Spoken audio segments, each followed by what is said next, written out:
Hello दोस्तों, कैसे हैं आप लोग। मेरा नाम है मयंक और अब से हम लोग करने वाले आईडीटी का कॉन्सेप्चुअल रिवीजन, जो कि अब कंटिन्यू सीरीज आने वाली है। तो चैनल को सब्सक्राइब कर देना, उस चैनल पे बने रहना। आपको क्या करना है, एवरीडे जो वीडियो आएगा बस उसको देखो। उसके साथ अगर आप कंसाइज बुक यूज कर रहे हो तो कंसाइज बुक पढ़ लो, एंड अगर नहीं है तो परचेज कर लो, डिस्क्रिप्शन में लिंक मिल जाएगी। एंड उसके बाद सारे क्वेश्चन आंसर बना लो। क्वेश्चनर भी है, उसको भी चाहो तो परचेज कर सकते हो। एंड उसके बाद तुम एक काम करना, जब तुम्हारा ये पूरा कंप्लीट हो जाए फिर नेक्स्ट डे में आ जाना, फिर नेक्स्ट डे और ऐसे करते हुए 12 दिन का अपने टारगेट करके रखे। 12 डेज के अंदर अपने पूरा आईडीटी को अच्छे से कॉन्सेप्चुअली रिवाइज कर लेंगे। हर वीडियो बहुत छोटी होने वाली है, मैक्सिमम 1 आवर या 1.5 आवर्स से ज्यादा तो जाएगी ही नहीं। तो चलिए शुरू करते हैं। तो चलिए क्या होता है फटाफट देख लेते हैं। पहले अपने काफी बिट्स एंड पार्ट में इसको एनालिसिस करेंगे और फिर एंड में एक साथ क्रब कर लेंगे। कैसे क्या होता है समझ जाओगे, यहाँ पे बने रहो। सबसे है सेक्शन नंबर 23। तो सेक्शन नंबर 23 क्या बोलता है, कौन से ऐसे लोग हैं जिनको रजिस्ट्रेशन लेने का ही नहीं है, कौन से ऐसे लोग हैं जिसको रजिस्ट्रेशन नहीं लेने का है। तो सबसे पहला जो है, जो थर्ड नंबर में बताता हूं, वो है एग्रीकल्चरिस्ट, मतलब जो जमीन से उगाता है। इस वर्ड को याद रखना, बहुत ज्यादा इंपॉर्टेंट है। जो जमीन से उगाता है, ये सेंटेंस याद रखना। इसी सेंटेंस के बदौलत पे आप समझ जाओगे कौन एग्रीकल्चरिस्ट है कौन नहीं है। फिर a person engage exclusively, the key word is exclusively, non taxable supply या होली एग्जाम सप्लाई। अगर एक बंदा है जो एक्सक्लूसिवली सिर्फ नॉन टैक्सेबल या एग्जाम सप्लाई कर रहा है तो उसको रजिस्ट्रेशन लेने की नीड नहीं है, क्योंकि उस पर तो ऑब्वियसली जीएसटी नहीं लगता है ना, तो उसको क्यों रजिस्ट्रेशन लेना है। अगर एक्सक्लूसिव है तो याद रखना, द कीवर्ड इज एक्सक्लूसिव। फिर अगर आप स्पेसिफाइड कैटेगरी ऑफ पर्सन हो जिसको गवर्नमेंट ने नोटिफाई किया, अब ये कौन है, कोई एक्सक्लूसिवली आउटवर्ड सप्लाई कर रहा है जो कि चार्जेबल है अंडर आरसीएम। आरसीएम चैप्टर भी होगा क्या, आरसीएम चैप्टर भी होगा इसमें, तो बने रहना, टेंशन मत लो। Exclusively is the keyword. अगर आप एक्सक्लूसिवली इंगेज हो, एक आउटवर्ड सप्लाई आप कर रहे हो, मतलब आप कुछ सेल कर रहे हो जो आरसीएम में है, तो उस सिनेरियो में अगर आप एक्सक्लूसिवली सिर्फ वही वाला सर्विस दे रहे हो या सिर्फ वही वाली गुड्स दे रहे हो जो आरसीएम के अंदर टैक्सेबल है, तो आपको रजिस्ट्रेशन लेने की नीड नहीं है। अगर आप जॉब वर्कर और आप इंटर स्टेट सप्लाई कर रहे हो, तो अगर आपका एग्रीगेट टर्नओवर एक्सीड नहीं कर रहा है थ्रेशोल्ड, तो आपको रजिस्ट्रेशन लेने की नीड नहीं है।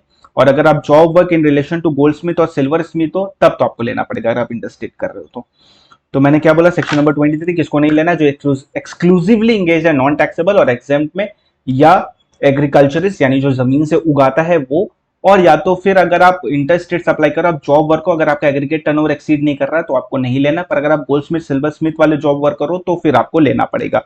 फटाफट एक आइसके का एग्जांपल देख लेते हैं, जो कि क्या बोलता है। मधुर ऑयल जो है वो क्या करता है, सप्लाई पेट्रोल। पेट्रोल क्या है, नॉन टैक्सेबल है, उस पर जीएसटी नहीं लगता है। तो supply of petrol is a non leviable to GST, तो in that case not liable for registration. Madhur oil is not liable for registration, क्योंकि exclusively is the keyword, exclusively वो क्या कर रहे हैं, पेट्रोल की सप्लाई कर रहे हैं। अब बात करते हैं सेक्शन नंबर 22। सेक्शन नंबर 22 क्या बोलता है, यहाँ पे थ्रेशोल्ड बताते हैं। 10, 20 एंड 40 है थ्रेशोल्ड, ठीक है। कैसे क्या एप्लीकेबल है पढ़ते हैं।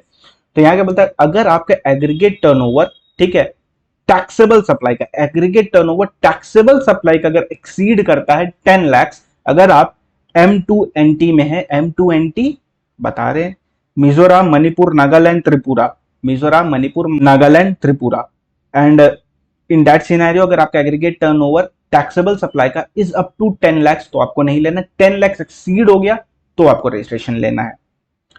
मेघालय, अरुण, टीपू, सिक्किम गए, मतलब मेघालय, अरुणाचल प्रदेश, तेलंगाना, पुडुचेरी, उत्तराखंड, सिक्किम, इसके लिए लिमिट क्या है, इसके लिए लिमिट है 20 लाख की। हज एंड अदर्स, हज मतलब क्या हो गया, Himachal Pradesh, Assam, Jammu and Kashmir and other state, जितने सारे बाकी बचे। उस सिनेरियो में general limit is 20 lakh, general limit is 20 lakh. पर अगर आप इंट्रा स्टेट सप्लाई कर रहे हो गुड्स का, not service and not notified goods. Notified goods कौन होते हैं, पिथ है यहाँ पे। पिथ मतलब क्या हो गया, पिथ वाला जो आपको पता चलेगा कॉम्पोजिशन में अपने को उसको समझ लेंगे, लेकिन मैं अभी आपको एक बार के लिए बता देता हूँ। पान मसाला, आइसक्रीम एंड टोबैको, ये यहाँ पे आते हैं, ठीक है। यहाँ पे लिमिट जो होती है वो होती है 40 लाख की। नोटिफिकेशन नंबर है 10/2019, यानी अगर आपका एग्रीगेट टर्नओवर जो है वो एक्सीड नहीं करता है थ्रेशोल्ड को, तो आपको रजिस्ट्रेशन नहीं लेना। तो थ्रेशोल्ड क्या है, तो थ्रेशोल्ड आपका क्या है, 10 लाख इन केस ऑफ M2NT।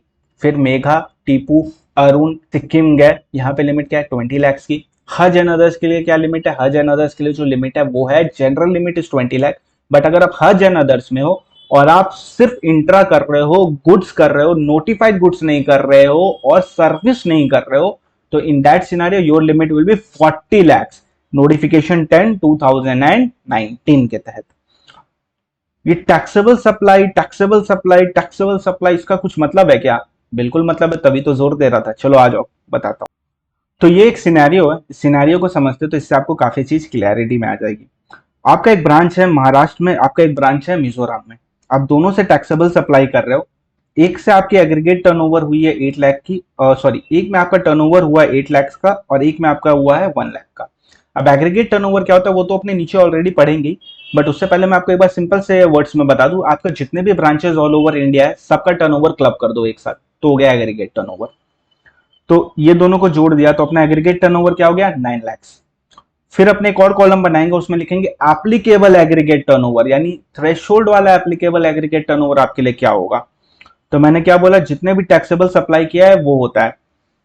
तो इनका एक यहाँ पे है, एक यहाँ पे है, तो कौन सा लेंगे? यहाँ पे 10 लाख है, यहाँ पे 20 लाख है, तो इनके लिए एप्लीकेबल एग्रीगेट टर्नओवर क्या होगा? विच एवर इज लोअर, या तो 10 लैक्स या तो 20 लैक्स, और जहां तक मुझे लगता है 10 लैक्स लोअर होता है शायद, है ना। फिर 10 लैक्स हो गया इसका एप्लीकेबल एग्रीगेट टर्नओवर। मेरा एग्रीगेट टर्नओवर 9 लाख, मेरा एप्लीकेबल एग्रीगेट टर्नओवर 10 लाख, तो क्या मुझको रजिस्ट्रेशन लेना है? नहीं, क्योंकि एक्सीड नहीं हुआ तो दोनों जगह नहीं लेनी है। एक है मेरा महाराष्ट्र में, एक है मेरा मिजोरम में, दोनों में मैं टैक्सेबल सप्लाई कर रहा हूं, एक में 8 लाख की, एक में 8 लाख की। एग्रीगेट टर्नओवर हो गया मेरा 16 लाख।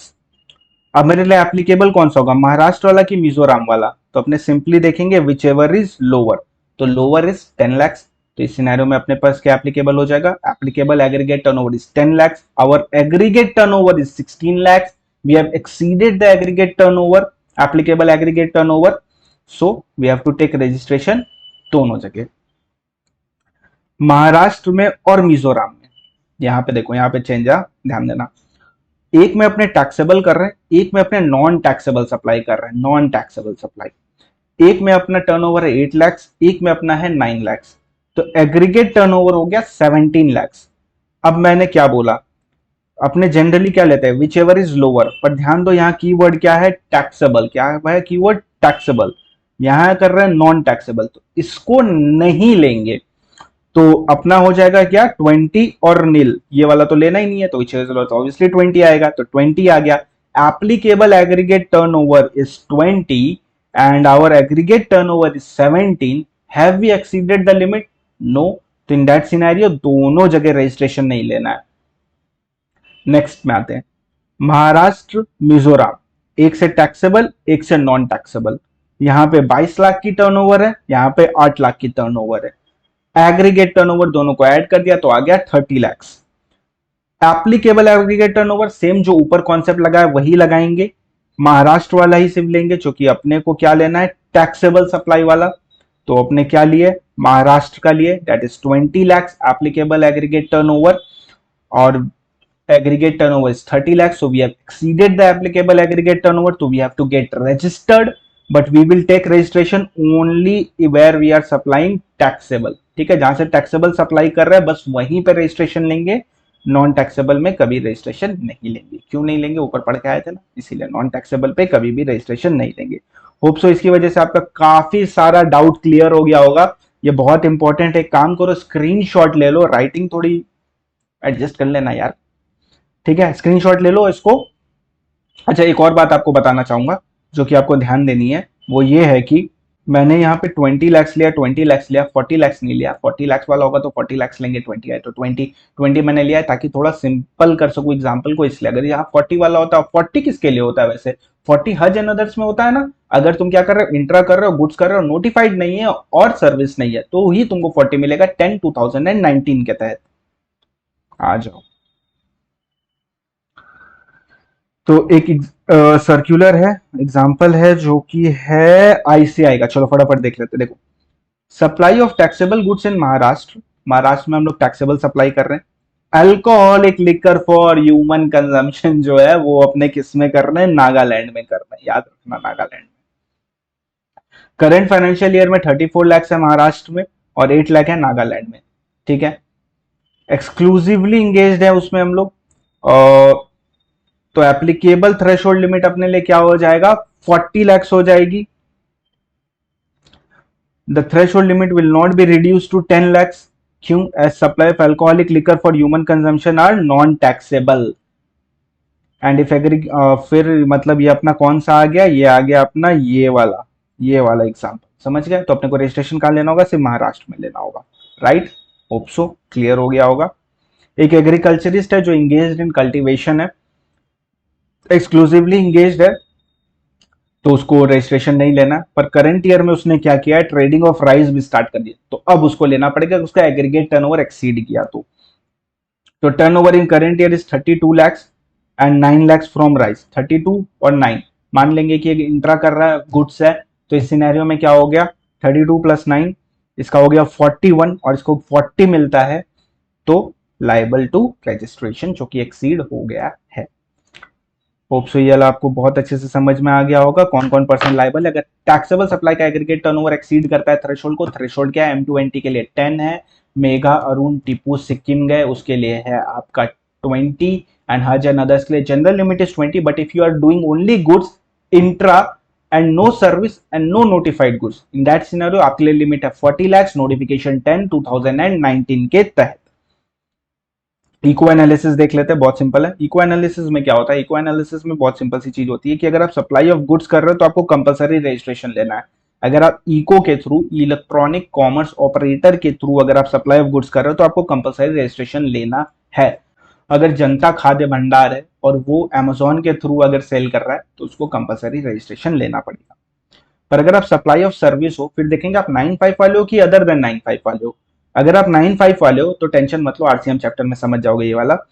अगर आप 9(5) वाले हो तो आप एग्जाम फ्रॉम रजिस्ट्रेशन हो, और अगर आप अदर देन 9(5) वाले हो तो इन दैट सिनेरियो आपको रजिस्ट्रेशन लेना है। अगर आपका एक्सीड करता है थ्रेशोल्ड, अगर एक्सीड करता है थ्रेशोल्ड तो लेना है, नहीं तो नहीं लेना है। तो इको एनालिसिस में आपने क्या समझे? इको एनालिसिस में आपने ये समझे कि अगर आप ई कॉमर्स ऑपरेटर के थ्रू गुड्स कर रहे हो तो कंपलसरी रजिस्ट्रेशन, सर्विस कर रहे हो तो 9(5) है तो एग्जाम, अदर देन 9(5) है तो अगर एग्रीगेट टर्नओवर एक्सीड करता है थ्रेशोल्ड तो आपको लेना पड़ेगा रजिस्ट्रेशन। तो इसके लिए थ्रेशोल्ड क्या है? 10, 20, 40 भी है ना? ओहो 40 नहीं है ना? आपको कोई पागल बनाएगा, आप नहीं बनोगे ना? बिल्कुल मत बनना। 40 नहीं है, क्योंकि 40 किसके लिए? गुड्स के लिए, वो भी इंट्रा के लिए, वो भी नोटिफाइड नहीं होना चाहिए, वो भी सर्विस नहीं होनी चाहिए 10 2019 के तहत। अब बात करते हैं इंटर स्टेट सप्लाई।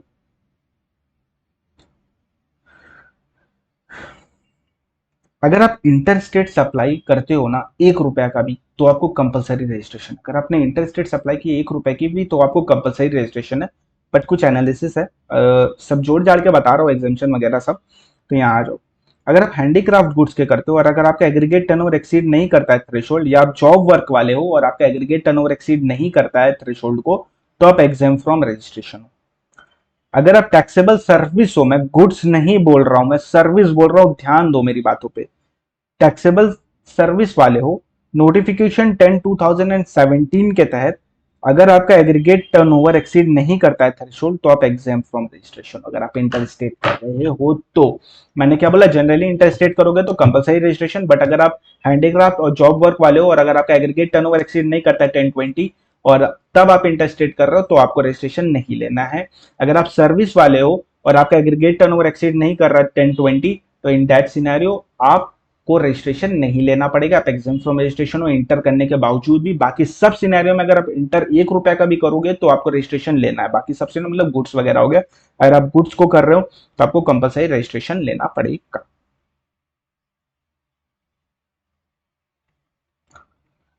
तो सेक्शन 24 बोलता है कंपलसरी रजिस्ट्रेशन। जो ऊपर अपने अभी एनालिसिस पढ़ के आया ना, उसको मद्देनजर रखते हुए इस पे ध्यान लगाना। पर्सन मेकिंग इंटरस्टेट सप्लाई, उसको कंपलसरी रजिस्ट्रेशन है, प्रोवाइडेड ऊपर जो दो पढ़ के आए उसको छोड़ के। सीटीपी को कंपलसरी रजिस्ट्रेशन है। पर्सन रिक्वायर्ड टू पे tax on reverse charge basis. अब ध्यान दो अपने ऊपर क्या पढ़े थे? Exclusively engage in outward supply under RCM, मतलब हम कोई ऐसा सेल कर रहे हैं जो कि आरसीएम के तहत टैक्स होता है, यानी उसमें रेसिपेंट टैक्स देगा। तो अगर उसमें रेसिपेंट टैक्स देगा तो उस रेसिपेंट को कंपलसरी रजिस्ट्रेशन है लेना। मतलब बहुत साफ है कि अगर आरसीएम के तहत आप पे कुछ भी एप्लीकेबल हो जाता है जिसके तहत आपको टैक्स देना है, रेसिपेंट को टैक्स देना, तो रेसिपेंट को कंपलसरी रजिस्ट्रेशन लेना पड़ेगा अंडर सेक्शन 24। ये आरसीएम चैप्टर में और बार बार बोलूंगा तो आपको समझ में आएगा। अगर आप 9(5) वाले हो तो आपको कंपलसरी रजिस्ट्रेशन है, बट 9(5) का ऊपर जो एनालिसिस पड़े उसको भी मद्देनजर रखना। नॉन रेसिडेंट टैक्सेबल पर्सन को भी लेना पड़ेगा। Person who is required to deduct tax under 51 government यानी टीडीएस वाला जो है, टीडीएस प्रोविजन भी अपने करेंगे इस रिवीजन सीरीज में, तो बने रहना।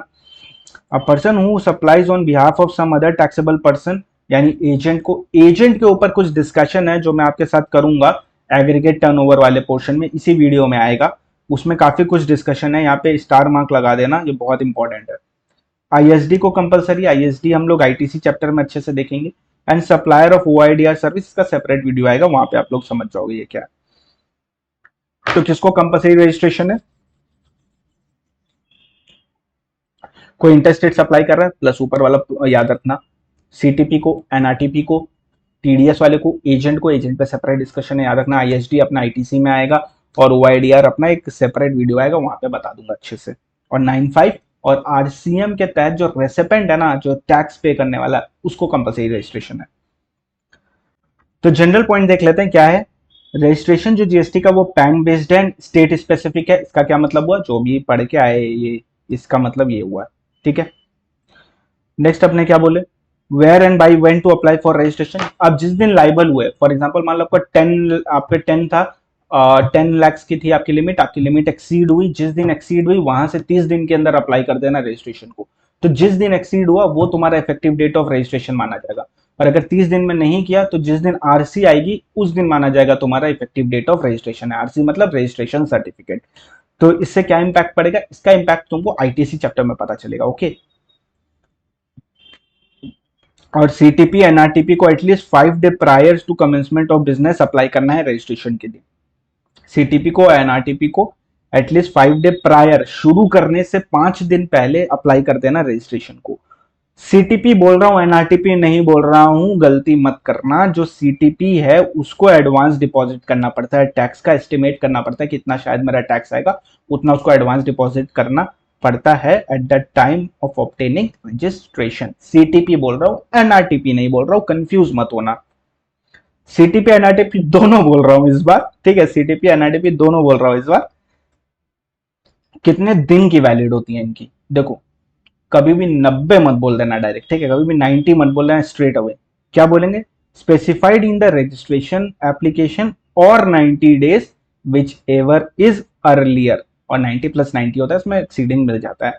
मतलब अगर किसी ने 20 दिन के लिए मांगी है तो उसको 20 दिन की दूंगा ना, 90 दिन की थोड़ी दे दूंगा, उसके लिए 20 दिन होगी वैलिड। मैक्सिमम 90 है, उससे कम तो ले ही सकते हो। सीटीपी एनआरटीपी दोनों। इफेक्टिव डेट ये अपने कर लिए। सुओ मोटो रजिस्ट्रेशन, अगर प्रॉपर ऑफिसर को लगता है कि तुमको रजिस्ट्रेशन लेना चाहिए था, तुमने नहीं लिया, तो वो सुओ मोटो तुमको रजिस्ट्रेशन दे देगा। टेम्पररी रजिस्ट्रेशन रहेगा फॉर्म जीएसटी आरईजी 12 में, और इसका इफेक्टिव डेट किस दिन होगा, जिस दिन आपकी आरसी आएगी उस दिन।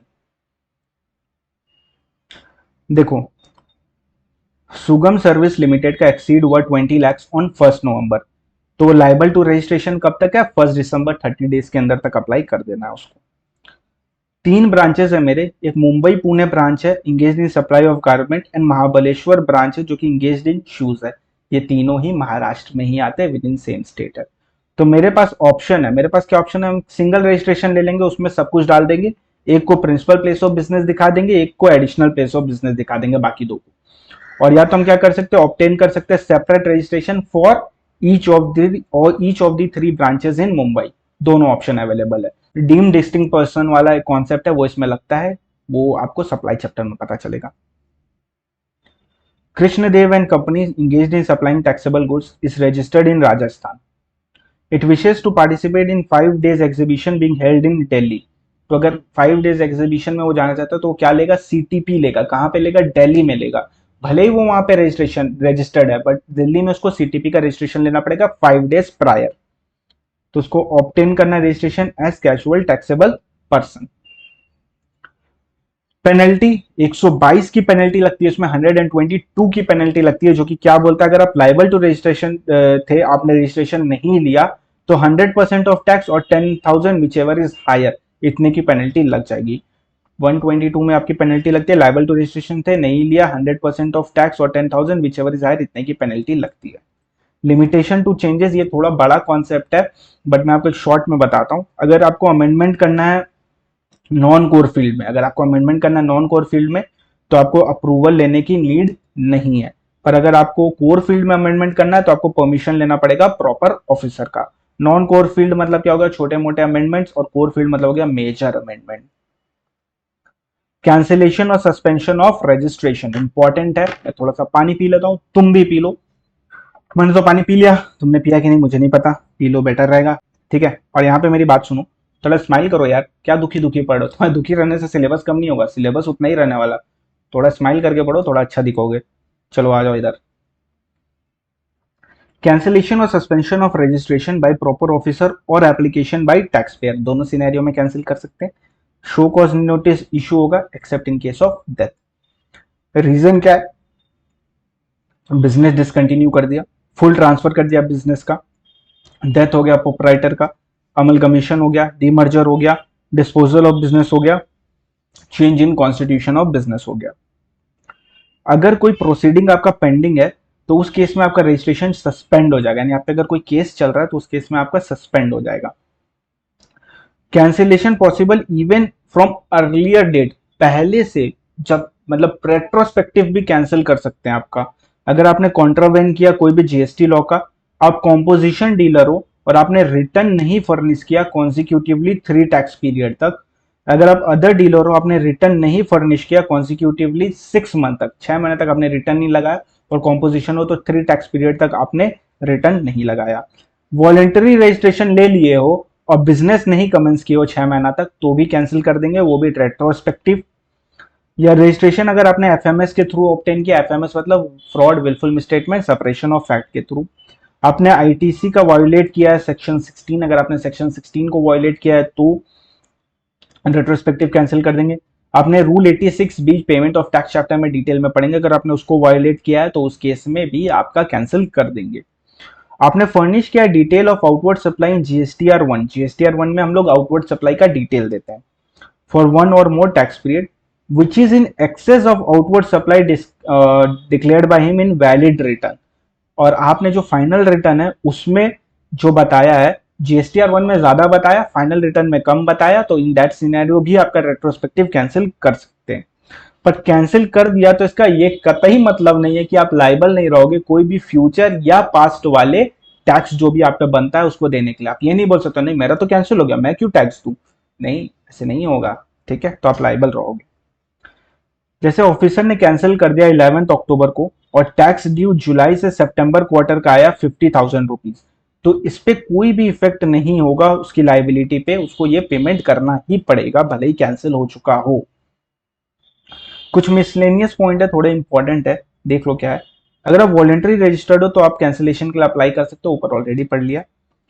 किसको नहीं रिक्वायर्ड है, आधार ऑथेंटिकेशन, आधार ऑथेंटिकेशन के थ्रू रजिस्ट्रेशन मिलता है, किसको रिक्वायर्ड नहीं है, not a citizen of India, उसके पास आधार है ही नहीं वैसे भी, department of CGST, local authority, statutory body and PSU, इन लोगों को एप्लीकेबल नहीं है आधार ऑथेंटिकेशन, कभी कभी एमसीक्यू में आ सकता है तो थोड़ा सा पढ़ लेना। इंक्रीज इन टाइम लिमिट, आप ऐसे मत पढ़ो, आप बस समझो टाइम लिमिट क्या है। अगर आपने एप्लीकेशन दिया और आपका एप्लीकेशन सही है एकदम इन ऑर्डर है, मतलब सब कुछ परफेक्ट है, या आधार ऑथेंटिकेशन रिक्वायर्ड ही नहीं है उसमें, या आधार ऑथेंटिकेशन रिक्वायर्ड था और एप्लीकेशन ने आधार ऑथेंटिकेशन करवा लिया और वो सक्सेसफुली हो गया, तो उस केस में आपका टाइम लिमिट क्या है, 7 वर्किंग डेज के अंदर आपकी आरसी आ जाएगी, 7 वर्किंग डेज के अंदर आपकी आरसी आ जाएगी। अगर आपका एप्लीकेशन ऑर्डर में नहीं है, एओ फेल्ड या पीओ डीम्ड की फिजिकली करना पड़ेगा, ठीक है, तो उस केस में क्या हो जाएगा, सॉरी, आधार ऑथेंटिकेशन करवाया फेल हो गया या प्रॉपर ऑफिसर को डीम फिट लगता है कि फिजिकली ही इसका करना पड़ेगा, उस केस में आपका 30 डेज के अंदर आरसी आएगा, उस केस में आपका 30 डेज के अंदर आरसी आ जाएगा। कोई रजिस्टर्ड पर्सन जिसका रजिस्ट्रेशन सस्पेंड हो चुका है तो उसको रिफंड ग्रांट नहीं होगा, उसको रिफंड नहीं मिलेगा। सस्पेंशन को रिवोक कर सकता है क्या प्रॉपर ऑफिसर, हाँ अगर उसको डीम फिट लगता है तो वो चाहे तो रिवोक कर सकता है, हटा सकता है सस्पेंशन को, तो सिंपल है। एग्रीगेट टर्नओवर, अब ये एग्रीगेट टर्नओवर क्या होता है, aggregate turnover one of the most important concept है जीएसटी में, काफी जगह यूज होता है, जनरली 2 जगह होता है, एक रजिस्ट्रेशन और कॉम्पोजिशन में, तो यहीं कर लेते हैं, कॉम्पोजिशन वाला भी यहीं पे कवर हो जाएगा। एग्रीगेट टर्नओवर 26 के तहत क्या होता है, इन शॉर्ट बोलता हूँ, जितना भी सेल किया है ना सब ले लेना, सब सर्विस गुड्स सब सब सब सब कुछ इंक्लूड कर लेना, taxable supply, exempt supply, nil rated, non taxable export, inter state supply to its sister concern under same PAN, deemed distinct person, किसको भी किया ना सब कुछ ले लेना, include all, taxable, exempt, nil rated, non taxable, सब सब सब कुछ ले लेना। बट क्या नहीं लेना है? CGST, SGST, IGST. मतलब आउटपुट का जो भी टैक्स है ना वो नहीं लेना है, सीजीएसटी, एसजीएसटी, आईजीएसटी। हाँ, लेकिन याद रखना अगर एक्साइज वगैरह वो सब ले लेंगे, सिर्फ सीजीएसटी एसजीएसटी बोल रहा हूँ, जीएसटी वाला पोर्शन नहीं लेना है। Value of taxes payable on RCM basis inward, यानी आपने कुछ परचेज किया है जो कि आरसीएम के तहत रेसिपेंट को टैक्स देना, यानी आपको टैक्स देना पड़ा उसमें, तो वो इंक्लूड मत कर लेना, वो तुम्हारा टर्नओवर थोड़ी ना है, वो तो उसका टर्नओवर है, वो उसके वाले में इंक्लूड होगा जो कि नोट में लिखा हुआ है। The sale data subject to RCM must continue to form part of the taxable supply in aggregate turnover and value of inward supply of goods and services भी मत ले लेना, यानी जो भी परचेजेस किया उसको टर्नओवर में मत ले लेना यार। और जब इन सब को जब ऑल ओवर इंडिया कैलकुलेट करोगे तो वो एग्रीगेट टर्नओवर हो जाएगा, इंडिविजुअली स्टेट वाइज कैलकुलेट करोगे तो टर्नओवर इन स्टेट हो जाएगा। सिंपल सा फंडा है। क्या क्या लेना? Exempt, nil rated, non taxable, sister concern को जो किया, डीम डिस्टिंक्ट पर्सन को जो किया, जितना भी नॉर्मल टैक्सेबल सप्लाई किया, एक्सपोर्ट किया, सब कुछ ले लो। बट क्या नहीं लोगे? जीएसटी पोर्शन नहीं लोगे, सेल में जो भी लगा होगा। और तुमने जितना आरसीएम के तहत पे किया है एज एन इनवर्ड सप्लाई तुमने लिया था, तुमको आरसीएम के तहत टैक्स पे करना पड़ा, वो मत लेना। एंड तुमने जितना भी परचेजेस किया इनवर्ड गुड्स का या सर्विस का, वो मत लेना। अच्छा, एक बात याद रखना, तुमने जितना आरसीएम में सेल किया है जिसके लिए रेसिपेंट लायबल है, वो वाला तो ले ही लेना, वो तो तुम्हारा ही टर्नओवर है। तो ये दोनों में कंफ्यूज एकदम भी मत होना, शांति दिमाग से पढ़ना, समझ जाओगे क्या बोल रहा हूँ। ओके, एजेंट प्रिंसिपल में ना ये वाला जो सिनेरियो है, इसको आईसीआई ने एक क्वेश्चन और दो एमसीक्यू में यूज किया है। तो इसको मैं सजेस्ट करूंगा कि अब मत फॉलो करो, इसको काट दो, बेटर है तुम इसको काट दो, क्योंकि वो सिर्फ दो में फॉलो किया है। स्टडी मटेरियल में जो अप्रोच फॉलो किया वो मैं तुमको बताता हूं, इधर आ जाओ। स्टडी मटेरियल में जो आईसीआई का अप्रोच है, registration aggregate turnover related to agent, वो क्या है? बोलता है अगर एजेंट फर्दर सप्लाई का इनवॉइस अपने नाम पे देता है, अगर एजेंट फर्दर सप्लाई का इनवॉइस अपने नाम पे दे रहा है तो कंपलसरी रजिस्ट्रेशन सेक्शन 24 में, अगर एजेंट है वो फर्दर सप्लाई का इनवॉइस प्रिंसिपल के नाम पे इशू कर रहा है, एजेंट है फर्दर सप्लाई का इनवॉइस प्रिंसिपल के नाम पे इशू कर रहा है, तो registration if aggregate turnover of agent exceed threshold. Now aggregate turnover of agent includes sale made by agent on behalf of principal, यानी जो in the name of principal है वो भी उसके एग्रीगेट टर्नओवर में आएगा। हालांकि हालांकि जीएसटी उस पे प्रिंसिपल ही पे करेगा, इस ऑन बिहाफ ऑफ प्रिंसिपल वाला जो भी है उस पे जो जीएसटी है वो प्रिंसिपल ही पे करेगा, लेकिन रजिस्ट्रेशन के लिए ये एजेंट के टर्नओवर में आ जाएगा। तो मैंने क्या बोला, अब आपको यही चार्ट फॉलो करना है। ये चार्ट क्या बोलता है, ये चार्ट का आपको मिल जाएगा लिंक टेलीग्राम चैनल पे, तो टेलीग्राम चैनल पे जाओगे तो आपको ये एजेंट वाला लिंक वहां पे मिल जाएगा। तो क्या होता है, एजेंट अगर फर्दर सप्लाई का इनवॉइस अपने नाम पे दे रहा है, ठीक है, तो कंपलसरी रजिस्ट्रेशन उसको 24 के तहत। और अगर एजेंट है वो जो फर्दर सप्लाई है वो प्रिंसिपल के नाम पे इनवॉइस इशू करता है, तो उस केस में उसको रजिस्ट्रेशन तभी लेना है जब उसका एग्रीगेट टर्नओवर एक्सीड करेगा। लेकिन उसका एग्रीगेट टर्नओवर में एजेंट ने जितना भी on behalf of principal sale किया है वो जोड़ देंगे, हालांकि उसका टैक्स जो है वो प्रिंसिपल ही देगा, लेकिन फॉर रजिस्ट्रेशन का लिमिट चेक करने के लिए जोड़ेंगे। ये कुछ एग्जाम्पल इलस्ट्रेशन है, आईसीआई का है। Mohini Enterprise has appointed Best Ford and Associate as its agent. Best Ford and Associate make supply of goods on its own account as well as on behalf of Mohini Enterprise. तो क्या बोला? Behalf, तो ये behalf वाला जोड़ना है क्या aggregate turnover में? बिल्कुल। All supply of goods made by Best Ford agent of Mohini Enterprise as well as own account will be included in aggregate turnover of Bestward and Associate। तो ये रहा, बाकी जो एग्जांपल आप देख लोगे इजी है, आपको समझ में आ जाएगा। तो इस चीज को यहाँ पे कवर अप किया गया है, एजेंट वाला, होप सो आपको अच्छे से समझ में आ जाएगा। आपको यही वाला फॉलो करना है। कई बार आईसीआई क्या करती है ना, ये वाला भी फॉलो करती है, तो ये काफी मतलब डिबेटेबल इशू है। इसमें आईसीआई का भी व्यू 100% क्लियर नहीं है, आपको कुछ कुछ एमसीक्यू में ये वाला पॉइंट भी दिख जाएगा, तो मैं बोलता हूँ इसको स्किप कर देना, आप ऊपर वाला फॉलो कर लेना। वैसे भी ये हार्डली 1 मार्क्स का आएगा भी, तो इसके लिए इतना दिमाग लगाने का नीड नहीं है। Supply of goods after completion of job work by registered job worker shall be treated as supply of goods by principal. ये तो पता ही है जॉब वर्क वाले केस में। The value of such good shall not be included in aggregate turnover job worker. Obviously job worker का aggregate turnover में नहीं इंक्लूड करेंगे, लेकिन जॉब वर्क चार्जेस जो है वो इंक्लूड करेंगे aggregate turnover of job worker में। Aggregate turnover normal registration composition दोनों में आता है। अब देखो आरसीएम वाला मैं जो बोल रहा था, Raghubir private limited pays GST on sitting fees paid to its director. अब याद रखना जीएसटी जो सिटिंग फीस पे आती है वो आरसीएम के तहत होती है। तो इसमें क्या होगा, रघुवीर प्राइवेट लिमिटेड जीएसटी पे किया है सिटिंग फीस डायरेक्टर के, लेकिन इसमें रघुवीर के टर्नओवर में ऐड नहीं करेंगे, इसको डायरेक्टर के टर्नओवर में ऐड करेंगे, याद रखना। भले ही इसका टैक्स रघुवीर पे किया है फिर भी। अब एक सर्कुलर है, ये सर्कुलर बहुत सिंपल है। देखो क्या होता है ना, मान लो एक स्टेट है, एक स्टेट में आपका एक नॉर्मल रजिस्ट्रेशन भी है और इसी स्टेट में आपका सेस यूनिट भी है। तो बोलता है जो सेस यूनिट है ना, इसको आपको एक सेपरेट रजिस्ट्रेशन लेना पड़ेगा। सेस यूनिट का आपको सेपरेट रजिस्ट्रेशन लेना पड़ेगा। Okay, SEZ unit will have to compulsorily make a separate registration as place of business distinct from its unit outside the SEZ in the same state. ये APMC वाला जो है ये supply chapter में थोड़ा detail में है, वहां से देख लेना। रिवोकेशन ऑफ कैंसिलेशन, इसमें एक अमेंडमेंट है, मई 2022 का है। अमेंडमेंट क्या है, बहुत सिंपल सी बात है। बोलता है क्या, in case where registration is cancelled suo motu by proper officer, taxable person can apply within 30 days। However before so applying the person has to make the good default, मतलब आपसे कुछ गलती हुई उसकी वजह से प्रॉपर ऑफिसर ने आपका रजिस्ट्रेशन कैंसिल कर दिया, तो आप 30 दिन के अंदर अप्लाई कर सकते हो। अगर सेटिस्फाइड है कि प्रॉपर ऑफिसर रिवोक कर देगा कैंसिलेशन जो भी उसने अर्लियर ऑर्डर किया था। The registration of Naman associate was cancelled by proper officer by an order dated 1 June. 1 जून को अपना कैंसिल हुआ, क्योंकि हमने क्या किया था, हमने रिटर्न फर्निश नहीं किया था। तो the registration was cancelled with effect from 1 June itself. It applied for revocation of cancellation of registration and the order for revocation of cancellation among associate is passed on 31st July.